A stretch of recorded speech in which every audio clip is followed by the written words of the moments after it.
Everyone, welcome back to my channel. और आज की इस वीडियो में हम करेंगे एनसीईआरटी के जो हमारे क्वेश्चंस हैं न्यूमेरिकल्स।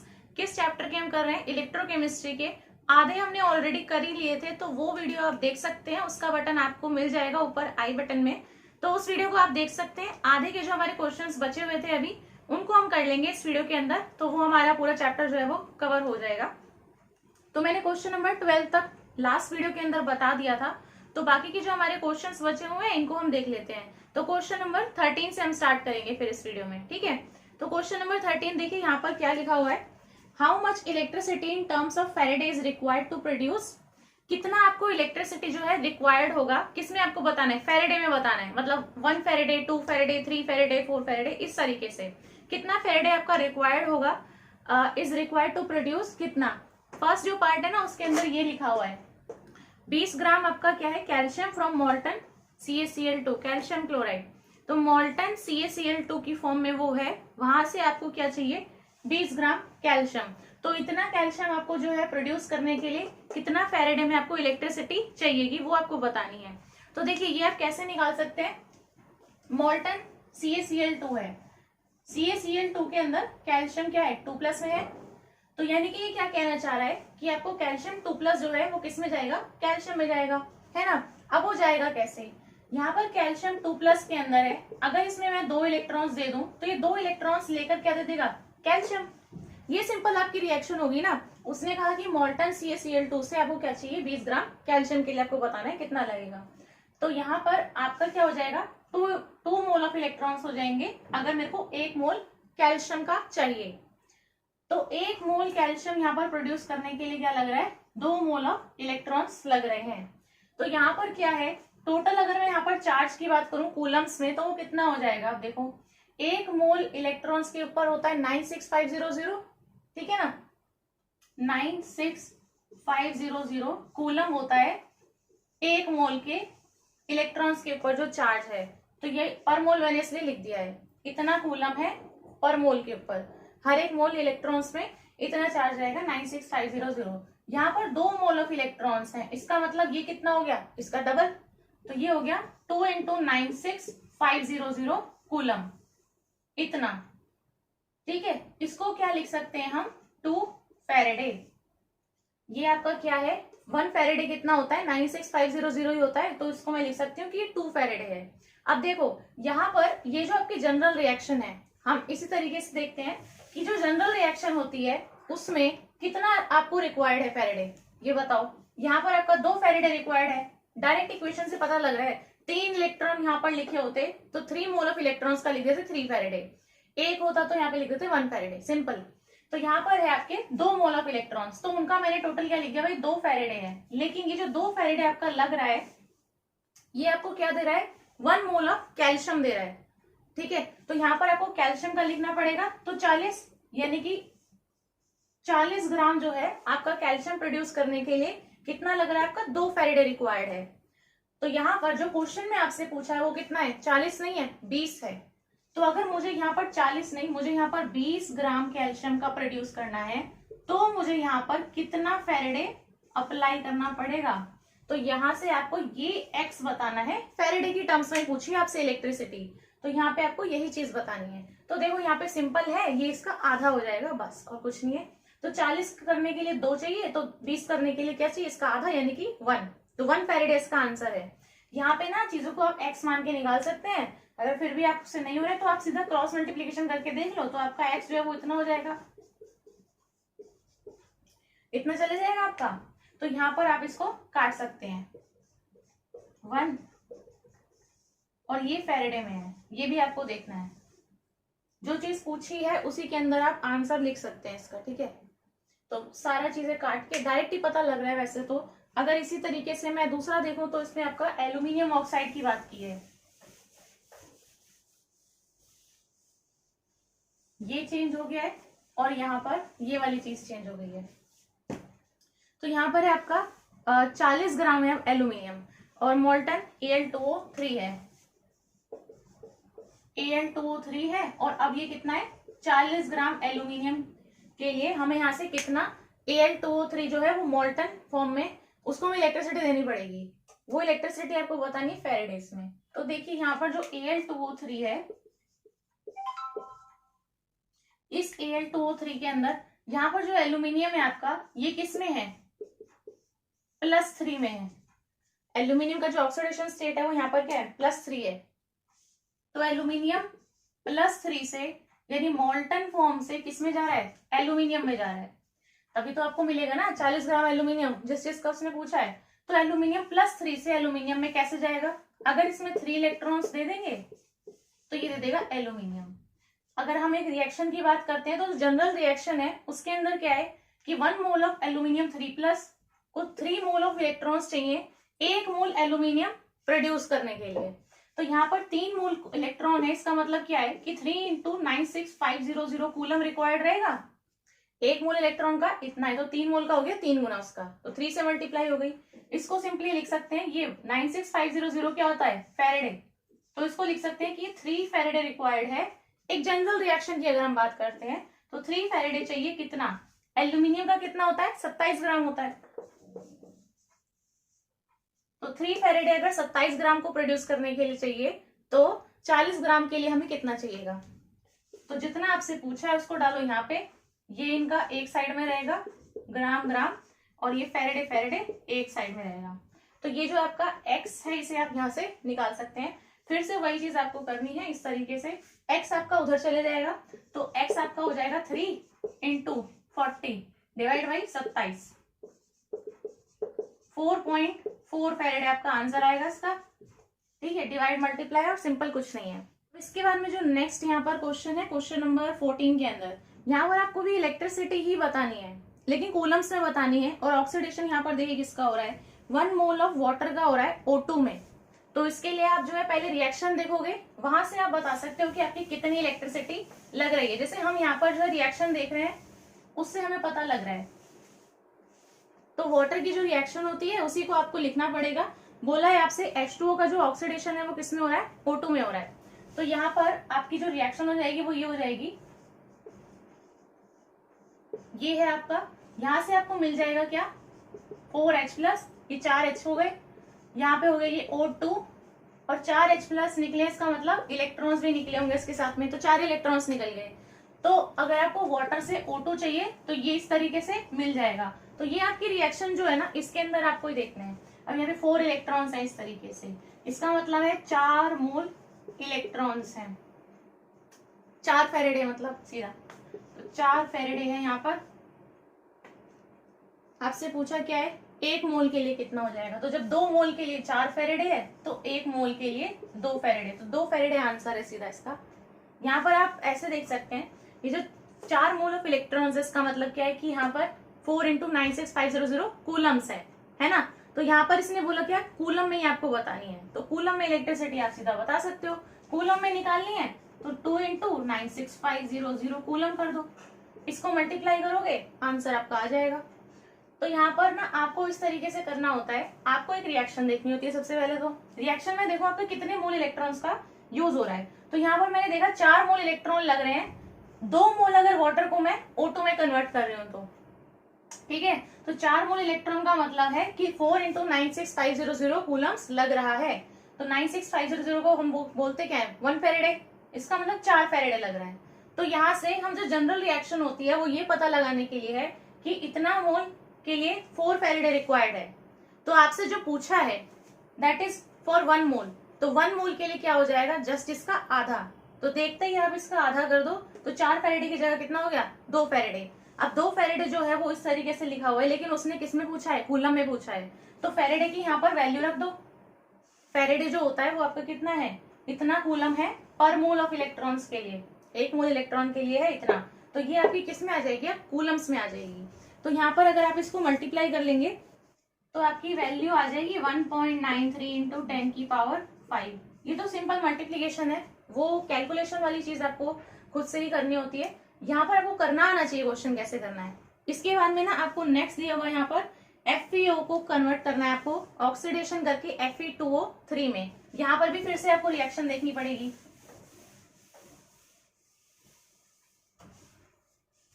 देखिए आपको कन्वर्ट करना है FeO को Fe2O3 में। तो ऑक्सीडेशन हो रहा है सबसे पहली चीज, तो FeO के अंदर आपका आयरन जो है वो +2 में होगा, ऑक्सीजन -2 के अंदर है ना, तो आपका आयरन जो है वो +2 के अंदर है। Fe2O3 बोला है इसने, तो ऑक्सीडेशन आपका Fe2O3 के अंदर हो रहा है। इसका मतलब क्या है, आयरन यहाँ पर +3 में है। Fe2O3 अगर आप कैलकुलेट भी करोगे तो यहाँ पे +3 आएगी आयरन की। तो यहाँ से ये किस में जा रहा है, +2 से +3 में जा रहा है, हो रहा है ऑक्सीडेशन ही। और +3 में जाएगा तो एक इलेक्ट्रॉन निकाल देगा, एक इलेक्ट्रॉन का चेंज आ रहा है, तो एक इलेक्ट्रॉन इसने लूज किया होगा, ऑक्सीडेशन हो रहा है यहाँ पे। तो ये हो गई आपकी रिएक्शन। तो यहाँ पर क्या है, 1 मोल FeO के लिए 1 mole of electron he required है Fe3+ में कन्वर्ट करने के लिए। तो यहाँ पर आपको सिंपली जो है इस वाले क्वेश्चन के अंदर कुछ भी नहीं करना है, आपका 1 मोल के लिए ही पूछा था, 1 मोल के लिए ही आपको पता है कितना लग रहा है, सिंपल 1 फैरेडे। तो 1 फैरेडे होता कितना है, 1 × 96500 कूलम्स हो गया। तो सिंपली आंसर आपका कितना है, 96500 कूलम्स, ये आपका आंसर है। तो जो जनरल रिएक्शन होती है उसके अंदर ही हमारा 1 मोल इलेक्ट्रॉन लगता है, अगर 1 मोल आयरन 2+ को आयरन 3+ में कन्वर्ट कर रहे हैं तो। और जो आपसे क्वेश्चन में पूछा है वो 1 मोल का ही पूछा है, तो ये 1 ही मोल का तो लिखा हुआ है यहाँ पे 1 फैरेडे, तो इसीलिए आपका आंसर कितना है कूलम्स में, 1 फैरेडे। तो फैरेडे की यूनिट रख के आप कूलम्स में निकाल सकते हो आंसर को, ठीक है। तो ये आपका आंसर था इसका। इसके बाद में देखिए क्वेश्चन है, क्वेश्चन नंबर 15, सोल्यूशन है आपका NiNO2 whole twice, NiNO3 whole twice is electrolyse between platinum electrodes. Platinum electrodes के बीच में इसको इलेक्ट्रोलाइसिस कर दिया, उसके बाद में इसमें करंट जो है वो 5 एम्पियर का दिया, कितने टाइम, 20 मिनट के लिए। व्हाट मास ऑफ निकल is deposited at the cathode, कितना जो है निकल का मास डिपॉजिट हो जाएगा कैथोड के ऊपर, ये आपको बताना है। जो दिया है पहले आप वो लिख लो, यहाँ पे आपको क्या बताया हुआ है, NiNO3 होल ट्वाइस साइड, तो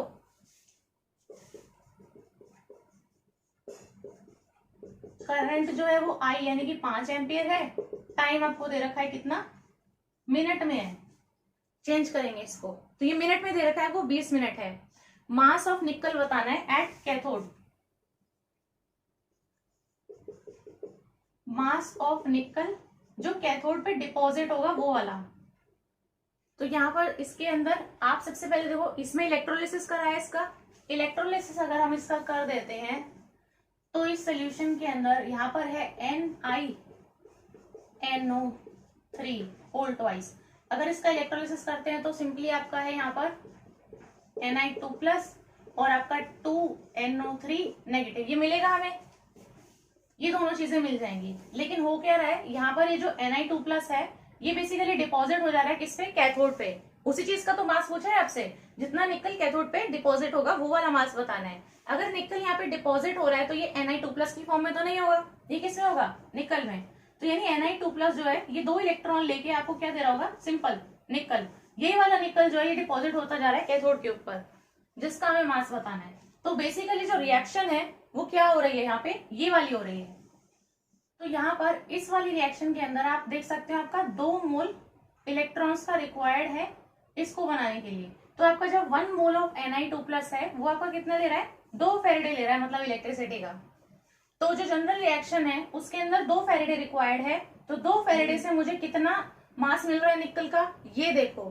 तो निकल, एक तो 2 चीजें हैं इसके अंदर, यहाँ पर आपको इलेक्ट्रिसिटी देखनी है, कितनी इलेक्ट्रिसिटी दी है, कितना यहाँ पे आपको लग रहा है, और यहाँ से कितना मास डिपॉजिट हो रहा है, इन दोनों चीज का ही कंपैरिजन करना है इस क्वेश्चन के अंदर, क्योंकि हमें मास बताना है यहाँ पे निकल का। तो यहाँ पर है कि 2 फैरेडे अगर लगता है तो यहाँ पे हमें 1 मोल ऑफ निकल मिल रहा है। 1 मोल निकल के लिए कितना हो जाता है, 58.5 ग्राम मास इसका निकल का, ठीक है। तो अब आप निकाल दो कि यहाँ पर जो क्वेश्चन में जितना करंट दिया है, जितने टाइम के लिए दिया है, उस हिसाब से वहां पर कितनी इलेक्ट्रिसिटी उन्होंने दी, तो उस इलेक्ट्रिसिटी के हिसाब से कितना मास डिपॉजिट हुआ होगा। तो ये तो जनरल रिएक्शन के लिए है कि इतना देने पे इतना हो जाता है, ठीक है, इतने इलेक्ट्रिसिटी देने पे इतना आपका निकल प्रोड्यूस हो जाता है। तो यहां से निकालो कि यहाँ से आपका कितने इलेक्ट्रिसिटी से कितना मास डिपॉजिट हुआ होगा, वो आप कैसे निकालोगे, आपको करंट भी दे रखा है, टाइम भी दे रखा है, तो I और T आपको दे रखा है, तो आप निकाल सकते हैं क्या, Q = IT करके आप निकाल सकते हैं कि भाई कितनी क्वांटिटी है इलेक्ट्रिसिटी की। तो क्वांटिटी ऑफ इलेक्ट्रिसिटी आप बता सकते हैं यहाँ से, कूलम्स में आपका ये पता लग जाएगा। तो ये आपका हो जाएगा I और इंटू टी। यहाँ पर आई आपका एम्पियर्स में है और टाइम जो है वो सेकेंड्स में है। तो एम्पियर में है 5 इंटू टाइम जो आपका सेकंड में, ये आपको मिनट में दे रखा है, तो जो मिनट में है उसको अगर मैं 60 से मल्टीप्लाई कर दूं तो उतने सेकंड हो गए, 6 दूनी 12 और 12 5 60, तो 6000 कूलम्स हो गए। तो यानी कि जो क्वेश्चन में है उसने कितना दिया है, 6000 कूलम्स दिया है। यहाँ पर 2 फेरेडे है, इसका मतलब कितना कूलम्स हो गया, 2 इंटू 96500 कूलम्स। ठीक है, तो अगर मैं 6000 कूलम्स देती हूँ यहाँ पर इलेक्ट्रिसिटी, तो x ग्राम निकल का डिपॉजिट हो जाएगा। तो ये चीज अगर आपकी आ गई तो यहाँ से आप सीधा आंसर निकाल सकते हैं। तो ये हो जाएगा आपका 58.5 इंटू 6000 और डिवाइड में ये वाली चीज, तो 2 इंटू 96500।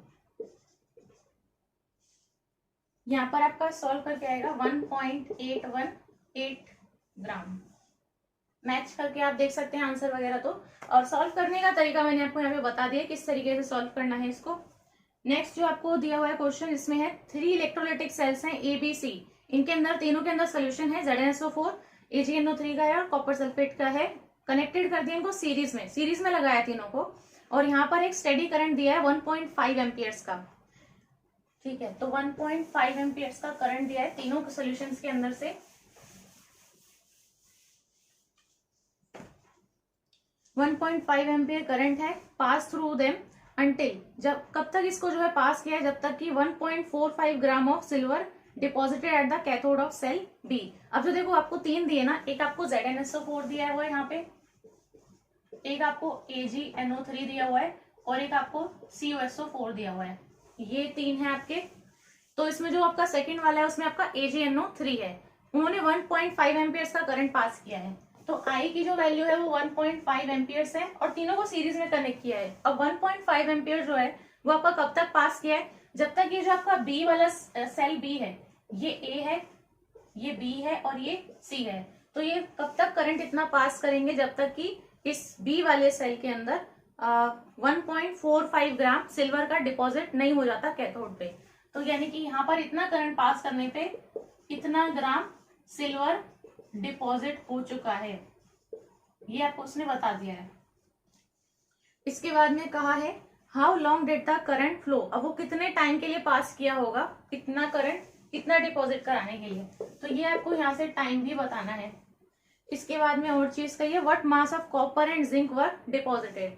तो अगर आपको ये टाइम, करंट और ये सब पता लग गया है तो आप ये भी बता सकते हो कि कितना कॉपर और कितना जिंक भी डिपॉजिट हुआ होगा। तो मास भी बताना है कॉपर और जिंक का जो कि हुआ है डिपॉजिट, तो ये भी आपको नहीं पता है।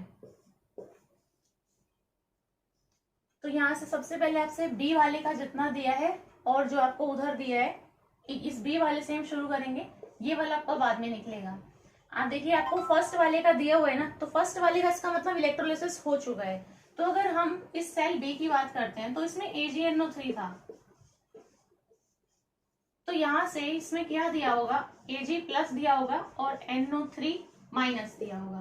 तो यहाँ से Ag का डिपॉजिट कब होगा, यहाँ पे इस फॉर्म में तो डिपॉजिट नहीं होगा, Ag होगा जब ये इलेक्ट्रॉन को ले लेगा और ये इस फॉर्म में आ जाएगा। ठीक है, तो यहाँ से Ag प्लस ने एक इलेक्ट्रॉन लेके दिया होगा सिंपल Ag, तो ये जब इस मेटेलिक फॉर्म में आएगा तो ये सिंपल आपके जीरो ऑक्सीडेशन स्टेट के अंदर ही डिपॉजिट हुआ होगा। तो यानी आपकी जो रिएक्शन है वो क्या हुई होगी, ये। तो अगर हमें इस चीज को डिपॉजिट कराना है तो डिपॉजिट करने के लिए इसकी ये रिएक्शन पॉसिबल है, यही रिएक्शन हुई होगी। अब इस रिएक्शन के अंदर ये एक जनरल रिएक्शन है, तो आप ये देखो कि आपका कितना मोल इलेक्ट्रॉन का लग रहा है इसको डिपॉजिट कराने में, 1 मोल इलेक्ट्रॉन का।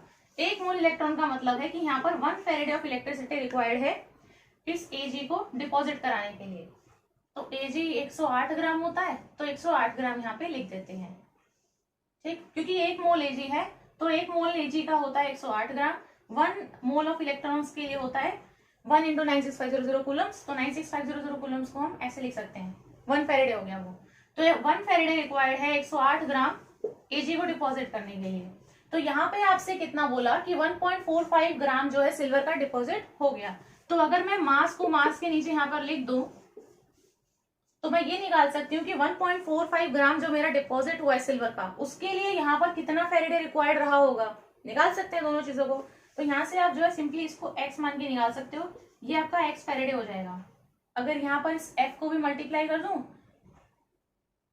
1 फेरेडे ना लिख के इसको 96500 कूलम्स में लिख दूं, तो डायरेक्टली मेरे पास में आ जाएगा अमाउंट ऑफ इलेक्ट्रिसिटी जो यहाँ पर रिक्वायर्ड होगी। तो यानी Q की वैल्यू मेरे पास में डायरेक्टली निकल कर आ जाएगी। तो यहाँ पे सिंपली आप जो है Q निकाल सकते हैं। तो Q यहाँ पर अगर हम निकालेंगे, यानी ये x की जो वैल्यू है ये कैसे निकल जाएगी, ये x इधर चल जाएगा। तो 96500 इंटू 1.45 जो है 1.45 डिवाइड में जाएगा आपका 108। ठीक है, तो ग्राम से आपका ग्राम कट गया, ये जो आपका कूलम बचा इस कूलम में आ जाएगा आंसर। तो आपका जो Q है ना, इस Q को सॉल्व करने के बाद में, इस Q को सॉल्व करने के बाद में आपका आएगा 1295.6 कूलम्स। तो ये आपका Q की वैल्यू है, ये आपको पता चल गई। क्वेश्चन के अंदर आपको I ऑलरेडी दे रखा था, क्योंकि हमें फॉर्मूला जो है वो पता होता है, I equals to Q into T होता है। तो यहाँ पे I भी पता है आपको, Q भी पता है, दोनों चीजें नोन है। तो यहाँ से सिर्फ टाइम पूछा था, तो यहाँ से टाइम निकल जाएगा, तो Q I T तीनों चीजें हमें पता हो जाएंगी। तो यहाँ से Q जो है वो I इंटू टी के इक्वल होता है, तो T आपका हो जाएगा यहाँ से Q और ये I नीचे डिवाइड में। तो Q की वैल्यू अभी कितनी है ये सॉल्व करके 1295.6, और I आपको ऑलरेडी जो है एम्पियर्स के अंदर दिया हुआ है 1.5। तो यहां से जो आपका टाइम आ जाएगा ये आपका आएगा सेकेंड्स के अंदर। तो ये टाइम आ रहा है आपका डिवाइड करने का हमने 863 सेकेंड्स। तो एक तो ये चीज पूछी हुई थी कि टाइम बताना है। जैसे आपको टाइम पता लग गया, अब आप दोनों का यहाँ से मास भी निकाल सकते हो, क्योंकि आपको पता है कि आपने उतना करंट पास किया है और तीनों को सीरीज के अंदर कनेक्ट किया था। तो सीरीज में कनेक्ट करने का यहाँ पे यही बेनिफिट है कि आप तीनों का यहाँ से निकाल सकते हैं। एक का आपको पता लग गया है, अब इसमें पहले आप निकाल सकते हैं ZnSO4 का, फिर CuSO4 का। तो जो हमारा यहाँ से ये इसमें कूलम्स की जो वैल्यू आई है 1295.6, इसको आपको यहाँ पर लिखना पड़ेगा, क्योंकि सब में से ये आपका उतना ही पास हुआ होगा कूलम्स में, सब में से उतनी इलेक्ट्रिसिटी गई होगी। तो इस Q की वैल्यू के हिसाब से इसका भी निकालना पड़ेगा और इसका भी। तो यहाँ से है इस सेल A के अंदर, सेल A के अंदर आओ आपकी अलग रिएक्शन हो जाएगी। क्यों, क्योंकि वहां पे ZnSO4 दिया हुआ है, यहाँ पर तो क्या था सिर्फ AgNO3 था, 1 इलेक्ट्रॉन का चेंज आ रहा था। तो अब जो आपका सोल्यूशन है ना, क्योंकि वो जिंक सल्फेट का है, जिंक सल्फेट के अंदर यहाँ पर अगर मैं डायरेक्टली लिखूं तो ये जिंक 2+ की फॉर्म में है। तो जिंक से आपका किसमें, यहाँ पे जिंक 2+ से जाएगा जिंक में, तो आपका आएगा जिंक 2+ से जिंक 0 ऑक्सीडेशन स्टेट के अंदर। ठीक है, तो यहाँ पर आपका आ रहा है 2 मोल ऑफ इलेक्ट्रॉन्स का चेंज। तो यहाँ पे अगर आपका 2 मोल इलेक्ट्रॉन लग रहा है, इसका मतलब कितना है, 2 फेरेडे है। 2 फेरेडे मतलब 2 इंटू 96500 कूलम्स ही हो गया वो। तो यहाँ पर इसको फेरेडे में ना लिख के इसको हम लिख सकते हैं 2 इंटू 96500 कूलम्स।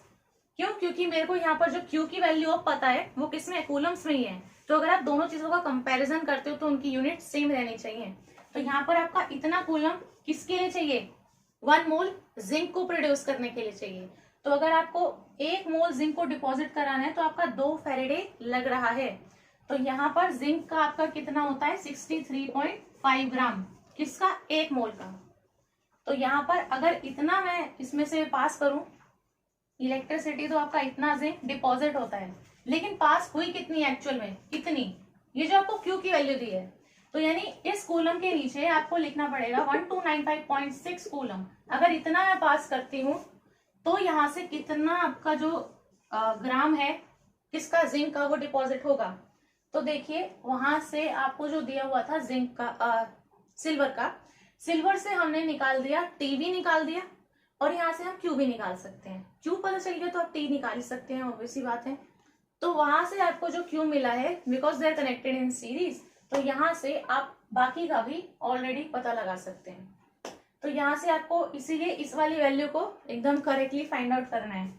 ये वाली जो वैल्यू है, यहाँ से आप मास निकाल सकते हैं। x की वैल्यू जो हो जाएगी, ये x आपका इधर चले जाएगा, तो ये 63.5 जो है इसके साथ में ये चीज मल्टीप्लाई में आ जाएगी, तो 1295.6, और ये 2 फेरेडे जो था ये नीचे चले ही जाएगा।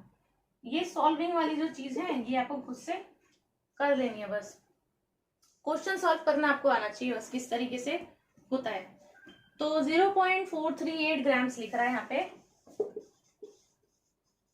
बाकी आप करके देख सकते हैं, इतना आना चाहिए। अब जैसे यहाँ पर जिंक +2 से गया है 0 में इलेक्ट्रोलिसिस करने में, ठीक है, क्योंकि दोनों का डिपोजिशन हो रहा है। यहाँ पर भी क्या है, कॉपर 2+ के अंदर ही होगा, तो मतलब एक तरीके से सिमिलर ही हो गई रिएक्शन। फर्क कहाँ आएगा, यहाँ पर जिंक बन रहा है, वहां पर कॉपर बन रहा है, हो गया मास अलग, बाकी सब चीज सेम रही। तो यहाँ पे आप जब कॉपर का कैलकुलेट करोगे तो यहाँ पे कॉपर का लिखोगे, इसीलिए आंसर आपका चेंज हो जाएगा। बाकी रिएक्शन तो आपकी वही रही ना, क्योंकि 2 मोल ऑफ इलेक्ट्रॉन्स का ही चेंज आएगा।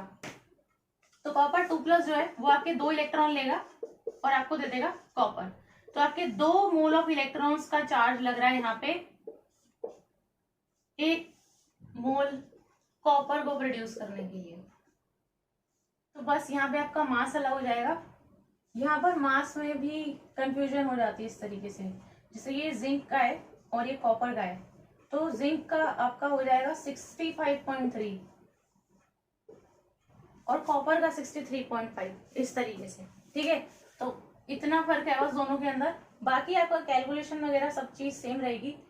अभी मैंने यहाँ पर आपका कितना लिखा हुआ था मास, 65 या 63 जो भी यहाँ पर लिखा हुआ था, तो आप वो चीज खुद से देखो चेक कर सकते हो। तो जब आपका जिंक वाला रहेगा तो आपको मास रखना है क्या, 65.3, और जब आप कॉपर के लिए रखोगे तो 63.5। जितने भी इनके मास होते हैं एक्यूरेट आप रख सकते हो, 63 65 भी रख दोगे तो भी आपका आंसर उतने के आसपास ही आ जाएगा, ठीक है। तो ये आपका मेथड है क्या सॉल्व करने का, ऐसे करके आपके पास में टी भी आ जाएगा और मास भी आ जाएगा। तो ये क्वेश्चन आपको समझ में आ गया होगा। इसके बाद में है using the standard electrode potentials.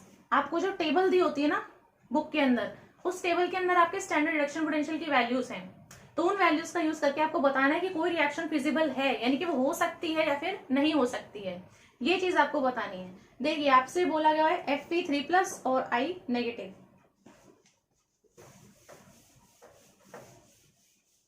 तो यहाँ पे आप रेफरेंस ले सकते हैं उसी टेबल का ही, क्योंकि ये वैल्यूज याद नहीं होंगी। तो ये वैल्यूज याद नहीं होंगी तो आप वो टेबल को देखकर और तब बताओगे कि रिएक्शन फिजिबल है या फिर नहीं है। तो ऑब्वियस सी बात है, आप ऊपर से नीचे तक सबकी वैल्यूज को तो याद नहीं रख सकते हो। हाँ, बाकी चीजें आप याद रख सकते हो, ऑक्सीडाइजिंग एजेंट, रिड्यूसिंग एजेंट, और कौन किसको रिड्यूस करेगा, ऑक्सीडाइज करेगा, ये सारी चीजें जो है, किसका रिडक्शन होगा, किसका नहीं होगा, किसका ऑक्सीडेशन होगा, वो सारी चीजें अलग है याद रखने के लिए। वैल्यूज याद करना नहीं पॉसिबल है। तो यहाँ पर आपको जो रेफरेंस लेना है उस टेबल का, उस टेबल में देखकर उनकी वैल्यूज को देखना है, फिर आपको बताना है कि कोई रिएक्शन फिजिबल है या फिर नहीं है। अब रिएक्शन फिजिबल कब होती है, जब उसका डेल्टा जी जो है वो नेगेटिव में होता है ना, ये चीज आपको पता होगी। और आपका जो यहाँ पर E0 सेल जो है ना वो पॉजिटिव में होता है, K की वैल्यू ग्रेटर देन 1 होती है। मेन चीज जो यहाँ पे क्या है वो ये है कि E0 सेल जो है वो आपका पॉजिटिव आता है। E0 सेल अगर नेगेटिव आ रहा है तो मतलब रिएक्शन पॉसिबल नहीं है, तो फिजिबल रिएक्शन के अंदर नहीं आएगी। आपकी रिएक्शन जो है फिजिबल सिर्फ तब है जब E0 सेल आपका पॉजिटिव में आएगा। तो आपका रिएक्शन जो है वो इस तरीके से होनी चाहिए कि यहाँ पे जब हम E0 सेल कैलकुलेट करें तो वो प्लस का है। सबसे पहला जो है ना वो Fe3+ एक्वस है और I नेगेटिव एक्वस है, इन दोनों की रिएक्शन है। तो Fe3+ है एक्वस में और I नेगेटिव भी है एक्वस में, ठीक है। तो यहाँ पर जो इसकी रिएक्शन होती है उसमें क्या है, ये Fe3+ चले जाएगा Fe2+ में और I नेगेटिव क्या दे देगा I2, तो हाफ ऑफ I2 हो जाएगा। एक्वस एक्वस डाल देते हैं जो भी इसका। तो यहाँ पर देखिए ये क्या हो रहा है, रिडक्शन हो रहा है, ये क्या हो रहा है, ऑक्सीडेशन हो रहा है, ठीक है ना, इन दोनों चीज का ये हो रहा है। अब इसके बाद में आप कैसे इलेक्ट्रोड पोटेंशियल को कैलकुलेट करेंगे, तो यहाँ पर मैं एक का आपको पूरा बता देती हूँ, बाकी सबका सेम रहेगा। तो अगर हम E0 सेल यहाँ से कैलकुलेट करते हैं तो ये आपका हो जाएगा क्या, E0 of reduction minus E0 of oxidation जहां पर हो रहा है। यहाँ पर आप रिडक्शन वाली चीज को लिखते हो माइनस करके, माइनस करने के बाद में आप लिखते हो ऑक्सीडेशन जहां पर जिस चीज का हो रहा है। लेकिन यहाँ पर जो E0 के बाद में यहाँ पर आप ब्रैकेट के अंदर लिखते हैं वो हमेशा चाहे रिडक्शन हो रहा है चाहे ऑक्सीडेशन हो रहा है, लिखेंगे रिडक्शन की फॉर्म में ही, क्योंकि वहां पर जो आपको पोटेंशियल दिया होता है वो रिडक्शन पोटेंशियल दिया होता है। तो यहाँ पर हमेशा जो लिखा जाता है वो रिडक्शन की फॉर्म में ही लिखा जाता है। जैसे कि आप यहाँ पर देखिए, यहाँ पर है ई नोट ऑफ रिडक्शन लिखना है मुझे। सबसे पहले रिडक्शन हो रहा है इसका, तो इसको भी मैं रिडक्शन की फॉर्म में लिखूंगी, यानी कि Fe3 प्लस पहले, फिर स्लैश आपका Fe2 प्लस, रिडक्शन है, ठीक, फिर माइनस करके ई नॉट। अब आपकी आएगी ऑक्सीडेशन वाली चीज, जहां पर ऑक्सीडेशन हो रहा है, लेकिन ऑक्सीडेशन वाली चीज को भी आपको रिडक्शन की ही फॉर्म में लिखना है। मतलब कि ये I नेगेटिव टू I2 नहीं लिखोगे आप लिखोगे I2 से I नेगेटिव, ठीक है। तो आपकी हो जाएगी I2 है और ये I नेगेटिव है, ऐसे। अब आपकी जो स्टैंडर्ड रिडक्शन पोटेंशियल के अंदर टेबल के अंदर वैल्यूज दी हुई है, उनको एज इट इज उठा के आप यहाँ पे रख सकते हैं, ठीक है। तो अगर आप टेबल पे देखोगे ना वैल्यूज, तो इसकी आपको दी हुई है 0.77 माइनस, और इसकी आपको दी हुई है 0.54। एज इट इज जो वैल्यू दी है उसको आप यहाँ पे रख सकते हैं। तो अगर आप इनको सॉल्व करोगे, देखो प्लस का है माइनस इस छोटे वाले नंबर को, तो यानी जो आंसर आएगा वो आपका पॉजिटिव में ही आएगा। माइनस करके भी लिख सकती हूँ यहाँ पे, लेकिन यहाँ पर सिर्फ ये देखना है कि ये आपकी फिजिबल है या फिर नहीं है। माइनस करके आप आंसर लिख सकते हो, यहाँ पे आपका प्लस का ही आएगा ई नॉट सेल की वैल्यू। सो रिएक्शन जो है वो आपकी फिजिबल है, तो ये रिएक्शन आपकी फिजिबल है।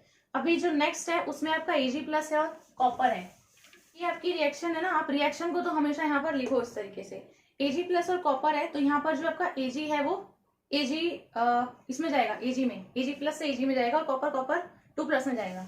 तो Ag प्लस और कॉपर है, तो ये कॉपर 2 प्लस दे देगा, और ये क्या दे देगा, सिंपल Ag। यहाँ पर देखिए ये तो 2 इलेक्ट्रॉन्स का चेंज दे रहा है, और ये सिर्फ 1 इलेक्ट्रॉन्स का चेंज दे रहा है, तो इसको हमें 2 से करना पड़ेगा। तो ये रिएक्शन हो गई पूरी। तो ये रिएक्शन जो है ना, इसके अंदर आपका इसका क्या हो रहा है, ऑक्सीडेशन हो रहा है, इसका हो रहा है रिडक्शन। यहाँ पर ई नॉट सेल अगर आप निकालेंगे तो वो हो जाएगा ई नॉट, रिडक्शन जिस चीज का हो रहा है यानी कि इसका, तो इसको आप लिखोगे Ag plus Ag minus E not of, oxidation किसका हो रहा है, कॉपर का, लेकिन लिखोगे किस फॉर्म में, रिडक्शन की फॉर्म में। तो copper 2 plus slash copper, Ag की जो वैल्यू है यहाँ डालो, माइनस करके जो कॉपर की वैल्यू इसको यहाँ पे डालो। सिंपल देखो, प्लस में आ रहा है माइनस में आ रहा है, तो इसकी होती है 0.80 0.34, प्लस में है इसका मतलब 0.80 होती है, इसकी 0.34 होती है, तो जो भी आएगा माइनस करके वो प्लस का आएगा।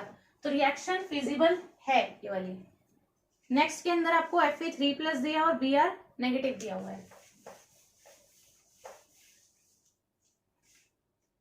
तो Fe3 प्लस जो है वो मैक्सिमम उसमें है, तो Fe2 प्लस में जाएगा। Br नेगेटिव में है, तो वो सिंपल आपका 0 के अंदर जाएगा, Br2 के अंदर।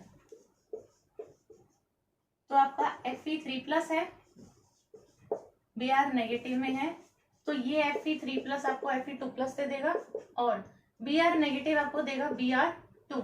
ये आपका रिडक्शन, ये वाला जो है ये आपका ऑक्सीडेशन। यहाँ पर ये आपका -1 के अंदर है, ये आपका 0 के अंदर है। यहाँ पर Br2 है, तो यहाँ पर आप कर दीजिए हाफ ऑफ Br2, हो गए बैलेंस पूरी। ये इक्वेशन है आपकी, ये रिडक्शन ये ऑक्सीडेशन। तो ई नॉट सेल निकाल दो आप इसका, ये हो जाएगा ई नॉट ऑफ रिडक्शन। रिडक्शन किस चीज का हो रहा है, इसका, रिडक्शन की फॉर्म में लिख दो Fe3 प्लस और Fe2 प्लस। जब लिख के दिखाओगे तो आपको पूरा तरह से दिखाना ही पड़ेगा कि ये क्या है, ये क्या है, फिर इसकी वैल्यू डाली है, सॉल्व करके ये आया है, प्लस का है तो इसलिए फिजिबल है। ये चीज अगर आपको डायरेक्टली किसी एमसीक्यू या उन चीजों में करना होता है तो आपको वैल्यूज जो है बस वो पता होनी चाहिए। ये देखो डायरेक्ट किसकी वैल्यू यहाँ पर लिखी, माइनस इसकी वैल्यू यहाँ पर लिखी, प्लस की आ रही है, देखा, सीधा टिक मार दी। इस तरीके से ये सब लिखने की फिर आपको जरूरत नहीं है। तो इसकी वैल्यू फिर लिख देते हैं रिडक्शन की फॉर्म में। रिडक्शन की फॉर्म में लिखेंगे तो पहले ये फिर ये, तो आपका जो Br2 है वो हो जाएगा आपका Br नेगेटिव। यहाँ पर आपकी Fe3 प्लस और Fe2 प्लस की वैल्यू है, इसकी है 0.77। अब ये आपका नेगेटिव में आएगा, ये 0.77 है, ये 1 पॉइंट है, तो आपकी वैल्यू आ गई नेगेटिव में। तो रिएक्शन फिजिबल ये वाली नहीं है। नेक्स्ट जो आपको दी है वो दी है Ag और Fe3 प्लस की।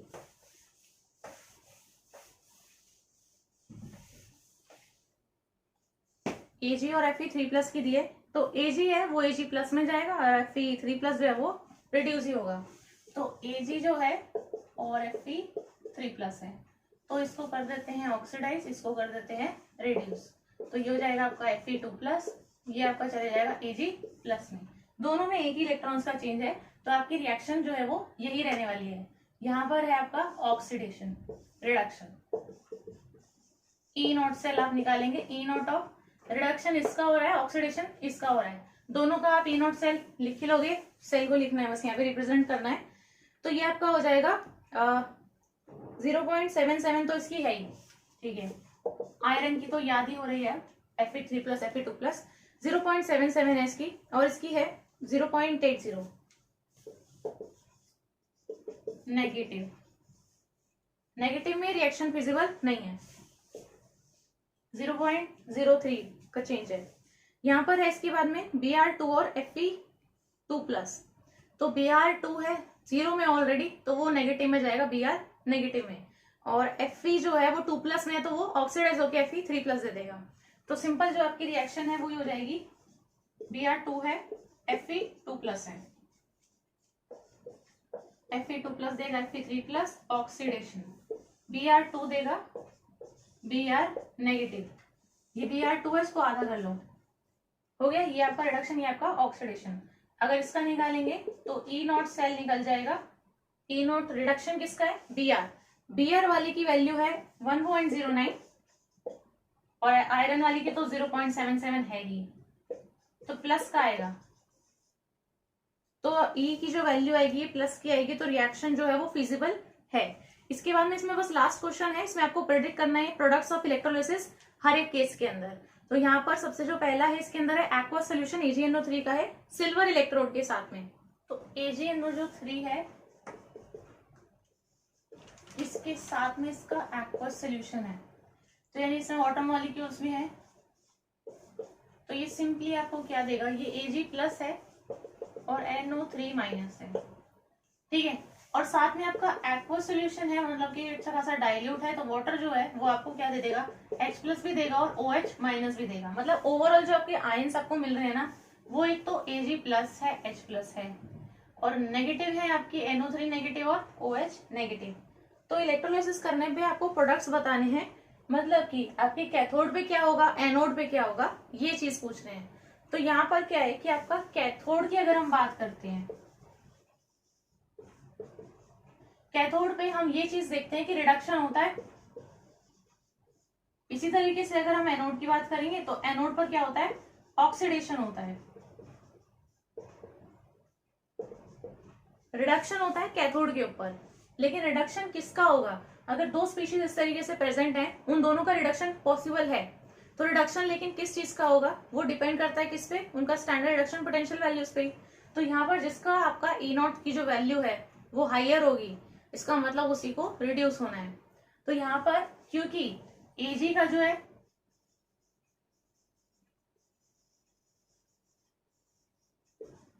लोअर डिस्चार्ज पोटेंशियल है, किसका, Ag का, एज कंपेयर टू, मैं H+ की बात कर रही हूँ, क्योंकि इन दोनों का ही क्या हो सकता है, रिडक्शन हो सकता है। तो कैथोड के लिए इन दोनों के बीच में कॉम्पिटिशन रहेगा, किसका रिडक्शन है।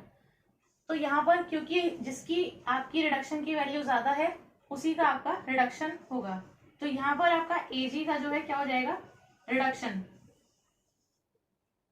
तो कैथोड पे आपका Ag डिपॉजिट होगा, ठीक है, तो आपका Ag जो है वो डिपॉजिट हो जाएगा। अब सेकंड केस देखो, विद सिल्वर इलेक्ट्रोड्स लिखा हुआ है क्वेश्चन के अंदर। तो यहाँ पर अब एनोड की जब हम बात करते हैं, तो अगर जिसका आपने सोल्यूशन लिया है, जैसे आपने AgNO3 का सोल्यूशन लिया है और उसी का इलेक्ट्रोड ले लिया सिल्वर का ही, कोई नट नहीं लिया, जैसे कि प्लैटिनम का ले लेते हैं, तो आपने सिल्वर का ही इलेक्ट्रोड लिया है, तो यहाँ पर अब आयंस ना कोई भी आपकी रिएक्शन देके आपकी ये इलेक्ट्रोड ही रिएक्शन देने लग जाती है। मतलब जिस चीज की आपकी इलेक्ट्रोड है ना, उसको अटैक कर देते हैं ये आयंस। जैसे कि यहाँ पर NO3 नेगेटिव है, तो ये NO3 नेगेटिव वो जो आपकी सिल्वर की आपने इलेक्ट्रोड ली है उसको ये अटैक करेगा, तो यहाँ पर अब और कोई रिएक्शन नहीं देगा, ये आपका सिल्वर ही आपको क्या देने लग जाएगा, Ag+ देने लग जाएगा। तो Ag+ आयंस आपके सोल्यूशन के अंदर आ जाएंगे, तो बेसिकली ऑक्सीडेशन होने लग जाएगा किसका, उस इलेक्ट्रोड का ही। और कैथोड पे क्या होगा, Ag का ही डिपोजिशन होगा, तो ओवरऑल जो रिएक्शन है वो क्या हो जाएगी, आपका एनोड इधर है, कैथोड इधर है, एनोड पे आपका जो है Ag ही क्या होता रहेगा, डिसॉल्व होता रहेगा, सोल्यूशन के अंदर जाता रहेगा, Ag+ आयंस आपके सोल्यूशन में आते रहेंगे। दूसरे जो होगा वो कैथोड रहेगा, कैथोड पे इन दोनों के बीच में कॉम्पिटिशन रहेगा। तो कैथोड पे क्योंकि जिसका रिडक्शन पोटेंशियल ज्यादा है, टेबल में भी आप देख सकते हो चेक करके, जिसका रिडक्शन पोटेंशियल ज्यादा होता है। इस चीज को आप वैसे भी याद रख सकते हो, आपका जो पूरे टेबल है उसको याद करने का तरीका होता है, मैंने बताया हुआ है पहले भी, तो आप उस चीज को देख सकते हो। याद करने का तरीका वो इसीलिए हेल्पफुल है, आपकी रिएक्शंस को प्रेडिक्ट करने में हेल्प करता है कि किसकी होगी किसकी नहीं होगी, क्या प्रोडक्ट मिलने वाला है और कौन सी वाली रिएक्शन पॉसिबल है। तो ये बहुत हेल्पफुल रहता है इस चीज में। तो इसीलिए आपको यहाँ पर जो है ऑलरेडी आइडिया लग जाएगा कि हाइड्रोजन कहाँ आता है, हाइड्रोजन का तो होता ही 0 है, और ये कहाँ पर आता है, तो इसीलिए इसका रिडक्शन होगा। तो एनोड वाले पे आपका वो सोल्यूशन में जाता रहेगा Ag जो आपकी इलेक्ट्रोड है, और कैथोड वाले पे Ag का ही डिपोजिशन होता रहेगा। ठीक है, ये हो गई। अब आपको सोल्यूशन ही AgNO3 का लिया है सेकेंड पार्ट के अंदर, विथ प्लेटिनम इलेक्ट्रोड्स ले लिया। अब जो आपकी रिएक्शन है वो आपकी कैथोड पे तो सेम ही रहेगी, कैथोड पे तो आपका AgNO3 था ना सोल्यूशन, तो यहाँ पर अभी कॉम्पिटिशन किसके बीच में होगा, Ag+ और H+ के बीच में। तो आपकी इन दोनों के बीच में जो रिएक्शन है वो क्या हो जाएगी, Ag का ही रिडक्शन होगा। तो Ag डिपोजिट हो जाएगा इन कंपैरिजन टू H+। लेकिन अब जो आपकी एनोड के ऊपर रिएक्शन है, क्योंकि यहाँ पर आपका लिखा हुआ है कि विद प्लैटिनम इलेक्ट्रोड्स है, तो यहाँ पर अब प्लैटिनम इलेक्ट्रोड जो है वो तो अटैक नहीं हो पाएगी ना इस NO3- आयन से, तो उसका यहाँ पर डिसॉल्व नहीं होगा, वो इनर्ट है आपका। तो अब एनोड पे आपका क्या हो जाएगा, अब जो आपका एनोड पे कंपटीशन है ये दोनों NO3- और OH-, तो NO3- के मुकाबले आपका OH- का जो है ना, OH- का लोअर पोटेंशियल होता है। तो आपका यहाँ पर जो डिस्चार्ज पोटेंशियल है हम उसकी बात कर रहे हैं, तो वो OH- का कम होता है, यानी कि यहाँ पर जो आपका OH है, OH- है, ये आपका डिकम्पोज होगा और ऑक्सीडेशन रिएक्शन होगी। क्यों, क्योंकि एनोड की बात हो रही है। तो ये OH- जो है ये ऑक्सीडाइज होकर आपको देता है O2 NO3- की जगह। तो यहाँ पर एनोड पे अब आपका जो आपकी रिएक्शन है वो सिंपली हो जाएगी OH-, एक तो आपको OH देगा और एक जो आपका ये इलेक्ट्रॉन है ना माइनस वाला, ये आपका निकलेगा। अगर इस तरीके से आपके 4 OH हैं तो आपको क्या मिल जाएगा, 4 ये इधर से 2 ऑक्सीजन बचे, वो बन गई O2। तो इस तरीके से आपकी O2 प्रोड्यूस होगी। अब जो आपकी रिएक्शन है वो क्या है, Ag का जो आपका डिपोजिशन है कैथोड पे, और O2 जो गैस है वो आपकी इवॉल्व हो रही है किस पे, एनोड पे। तो आप देख सकते हैं अगर हम दोनों ये जो चीज है अपने इलेक्ट्रोड्स वो इनर्ट ली है, तो उस चीज का ये फर्क है कि रिएक्शन वहां पे कुछ ना कुछ दिखाएगा कि इन दोनों में से आपको इन दोनों में से देखना है ना। तो जिन चीजों का आपका ऑक्सीडेशन होता है आप उन वाली स्पीशीज के ऊपर नजर डालते हैं। तो ये आपकी रिएक्शन हुई। अब एक चीज और आप देख सकते हैं, अब इसमें जो है नेक्स्ट का dilute solution of H2SO4 with platinum electrodes. अब आपके प्लैटिनम ही इलेक्ट्रोड्स हैं लेकिन डाइल्यूट सॉल्यूशन है H2SO4 का। H2SO4 जो है ना वो आपको सिंपली देखो क्या देगा, मतलब यहां से भी आपको H+ मिलेगा, और अगर इसमें डाइल्यूट सोल्यूशन बोला है, डाइल्यूट सोल्यूशन का मतलब है कि अच्छा खासा उसमें वाटर है, तो यहाँ पर जो H2O है उससे भी आपको क्या मिलेगा, H+ मिलेगा, यानी दोनों चीज से H+ ही आएगा। तो आपका जो कैथोड की रिएक्शन है वो सिंपली क्या हो जाएगी, H+ से H2O मिलेगा, रिडक्शन नहीं होगा। और यहाँ पर नेगेटिव की अगर हम बात करते हैं तो नेगेटिव आयन यहाँ पर SO4 2 नेगेटिव है यहाँ पर, लेकिन OH- है। तो एनोड की रिएक्शन आपको देखनी है इन दोनों के बीच में किसमें होगी। तो कैथोड पर आप लिख सकते हैं 2H+ + 2 इलेक्ट्रॉन्स, ये 2H+ है, ये 2 इलेक्ट्रॉन्स है, ये आपको दे देगा H2, और कोई स्पीशीज है ही नहीं, तो कैथोड पे आपका इसका रिडक्शन हो गया, सही है। इसके बाद में आपका एनोड है। एनोड के ऑक्सीडेशन होने के लिए एक तो ये स्पीशीज है, एक तो ये स्पीशीज है, ठीक है।